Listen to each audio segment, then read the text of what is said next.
The face of Florida's many well-documented voting issues is no longer Jeb Bush, Katherine Harris or hanging Chads. No, it's a World War II vet.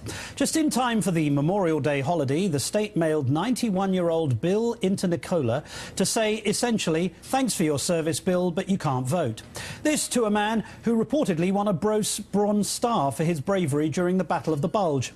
But he's now one of many innocent victims in Governor Rick Scott's purge, meant to reduce voter rolls in advance of November elections. The Miami Herald reports about 2,600 voters have received such letters, and the most likely targets are Democrats, Hispanics and independents.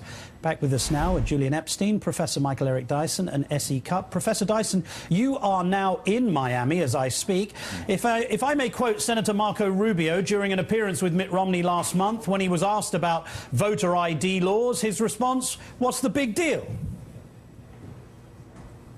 Yeah, the point is that they don't make it a big deal. And earlier when we were talking about the Republican purchase, if you will, on the black and Latino vote, but especially in African-American communities, will be at a record low because there's no interest, there's no motivation, there's no aspiration to move out from the narrow concentric circles of Republican self-interest to get to these broader issues. Now, here's an issue that cries out, that screams out for redress. These voter laws are very thinly veiled attacks upon Latinos, African-American people, and some older segments of our population who have done nothing more than exist and breathe and therefore have offended the Republican Party. Earlier on, I think the Republicans shrewdly comprehended that the way Obama got into office was by a significant upsurge and uptick in the African-American and Latino vote. And I think this time around they are determined, but tooth and nail, to resist that uptick and to somehow discourage it by sending out these false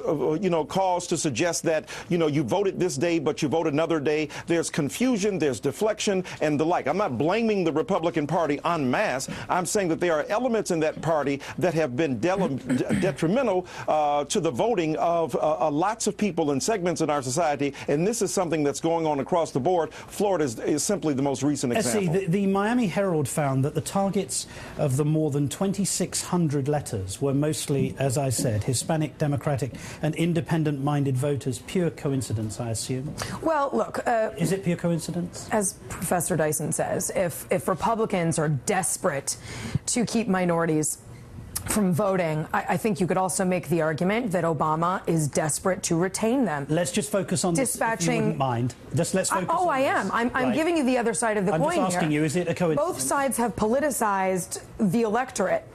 As recently as yesterday, when Obama dispatched Eric Holder to black congregations to teach their congregations how to vote right. What a ludicrous comparison. No, Can I just jump in there? It's right on. What an absolutely ludicrous comparison to say that the Democratic Party tries to appeal to African Americans and Hispanics. They're not hiding it, Julian. For the Just Republican, let Julian answer. Go but ahead, it's okay, Julian. and there's some equivalence between that and the Republicans trying to use illegitimate means to exclude them from the polls.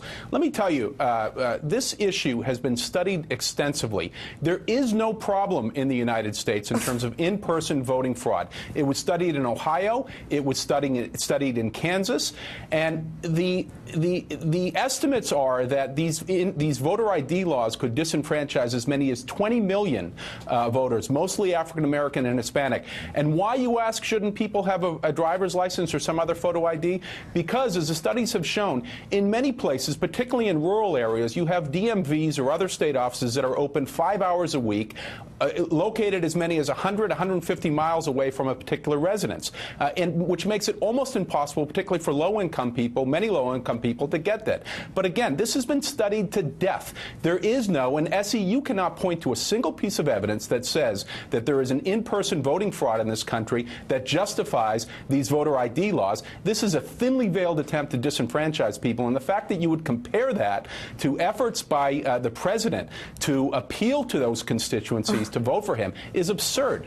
Julian Epstein, Professor Michael Eric Dyson and S.E. Cupp, I'm sorry we've run out of time, but thank you for your wisdom on all these issues.